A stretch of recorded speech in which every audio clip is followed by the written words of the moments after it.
Now let us take one exercise on compound gear train. In this exercise, it is a case of compound gear train, but I am introducing one more item in that. That is the worm and worm gear train in that. So the figure is like this. There is a gear here.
So this kind of figure we had done earlier. There is a compound gear like this. But I am just making some addition in that in order to introduce one more feature there. So for that,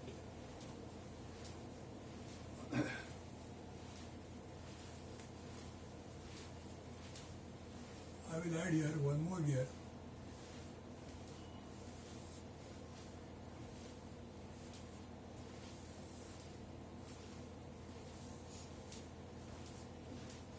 I will call it as E, which is somewhere here.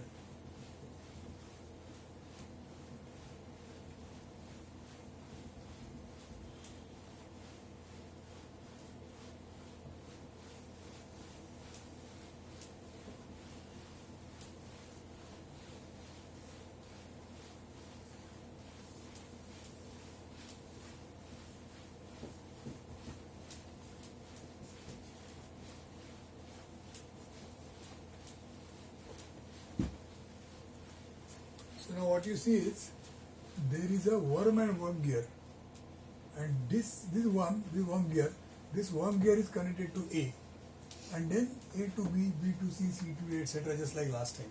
Now we in fact already know how to go further. Once all these things are there, then how to find out the further speed that you know. Only what I want to add here is, and what I want to instruct to you is how to handle the worm and worm gear pair. So here, this is what is given. There is a worm here, and worm has got, let us say, some speed. I will call NW as the speed of worm, and NE as the speed of gear. Right here, NW speed of worm, and NE is the speed of worm wheel. Now we need some more data. SW is number of starts of worm, and TE, as usual, TE is teeth on wheel or worm wheel, that is E. So this worm wheel has got teeth E, worm has got start. Now I am going to explain to you what is the start, number of starts on worm, and then the speeds. Now the speed and these things, how they are related. See, normally in the case of a gear, we know that diameter ratio is inversely proportional to speed ratio. So with that we can find out the speeds. Now what do we do with this? In this case, this is a diameter. Now are we going to find out the diameter of this, or are we going to find out the teeth of this?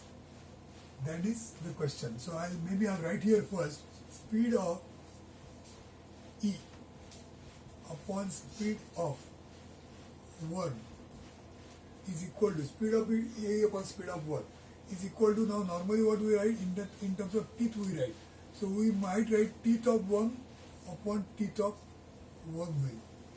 Teeth of one wormwheel, teeth of worm.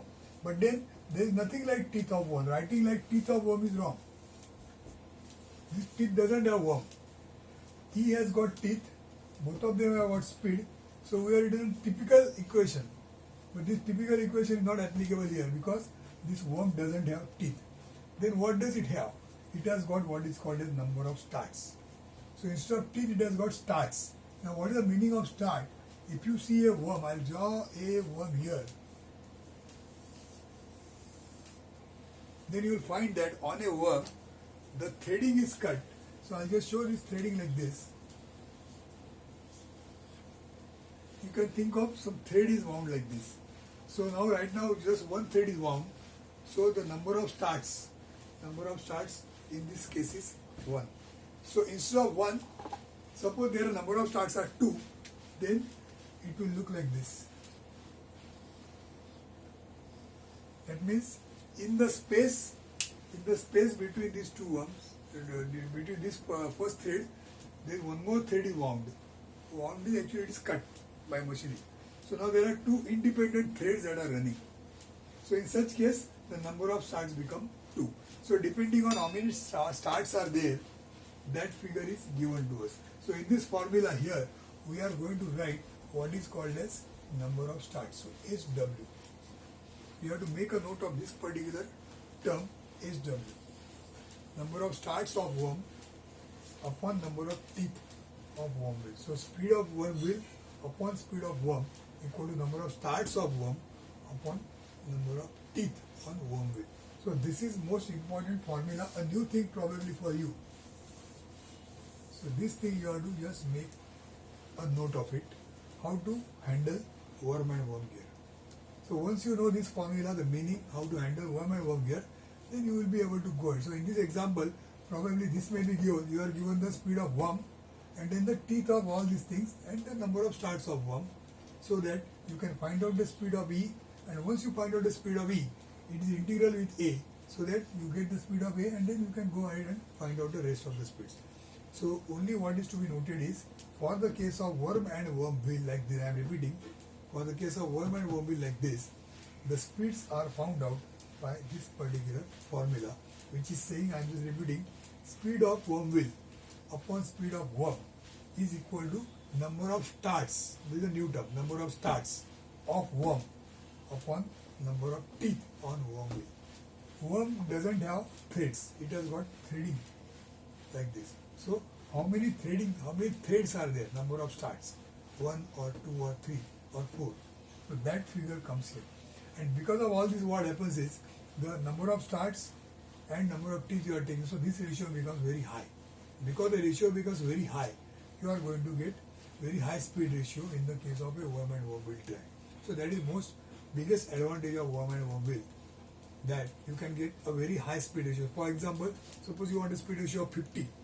And what you can do for getting speed ratio of 50, probably this will have number of starts 1, and this has got teeth 50. So 1 upon 50. So it becomes a big ratio, 50 ratio. So the speed reduction will be of the order of 50. Suppose this is rotating by 5000 RPM, then because the speed ratio is 50, 5000 divided by 50. So that will be the speed of E. So that big reduction you are going to get because of wormwheel. Suppose you want to get the same reduction by spur gear, then what will happen is, in the case of spur gear, suppose you want a reduction of 50, then one diameter and the other diameter, the ratio has to be 50. So if one diameter is 100 mm, the other diameter should be 50 into 100. That big diameter will be there, which is impracticable. So getting a very high speed ratio by spur gears, by bevel gears, by helical gears, by none of the gears, it is possible to get very high speed ratio beyond say 3 or 4 maximum, maybe 5 maximum. Beyond that, it is not possible to get high speed ratios. But worm and wormwheel, because of its peculiar equation, you can get very, very high speed ratio in terms of like this example 50, 60, etc.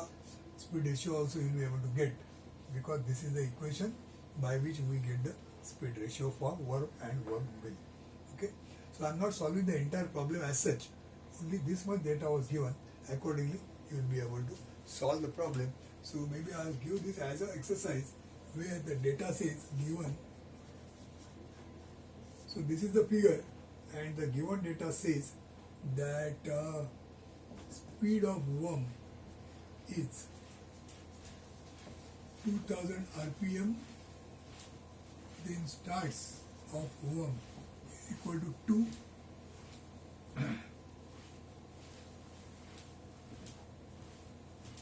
then teeth of, now I have to give you the teeth of all the gears.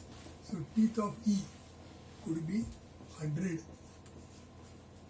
teeth of A will be 20, teeth of B will be again maybe 120, teeth of C will be 30, and teeth of D will be 150.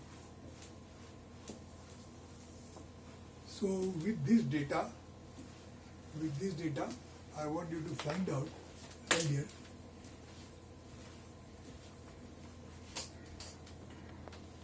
So now you have to find out the speeds of all the different things. The speed of E, then speed of A, speed of B, speed of C, and speed of D. So this is given, and this is you have to find out. So you can call this as your fourth problem. So we already earlier seen 3 problems on epicyclic gear train, and this is problem number 4. So total 4 problems are there which you have to solve. Okay, so with this we are completing the topic on gear trains. Okay, you have to solve these 4 problems as a part of assignments on this particular topic. Okay, thank you very much.